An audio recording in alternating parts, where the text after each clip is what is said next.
ئەگەر کوردستان وڵاتێکی سربەخۆ بێ وڵات بێ و مافی حاکمیەتی لە ئاستی نێودەوڵەتیە بەڕسمی بۆ ناسرا بێ وەک وڵاتێکی سربەخۆ دەکرێت باز لە حکوومەتێکی مشترک بە حکوومەتێکی یەکگرتوو بکەیت دەکرێت باز لە پەرلەمان بکەیت دەکرێت باز لە سوپایەک بکەیت کە ئەو وڵاتە هەی بێ دەکرێت باز لە هەموو وەزارەتەکانی حکوومەت بکەیت بەڵام کوردستان خۆی وڵات نییە 2 میلیشیا بەڕێوەیە بن بۆیە قسەکانی مەسعود بەرزانی وەکو قسەکانی شاسوار عەبدولواحید قسەیەکی پوچەکە ئەڵێ کورسیەکانی خۆمان ئەدەین بەیەکێتی با حکوومەتێ دروستکەین پارتی بکەینە دەرەوە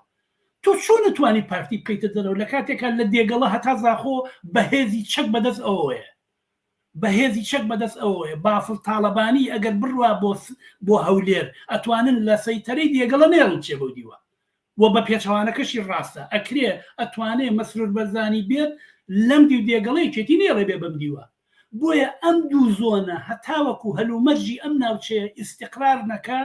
قسەیەکی پوچ و بێناوەڕۆکە تۆ بڵێ ئەم دوانە کەمە بۆ دەرەوەی کەم بە ئۆپۆزیسیۆن لەم لاوە حکوومەتێ دروستەکەم شتێک کارتۆنێ دروستەکەی هەتا پەرلەمانەکەش پەرلەمانێکی کارتۆنیە دەبێت لە پشتەوە یەکێتی و پارتی ڕێک بکەون ئەنجا ئیشەکە ئەڕوە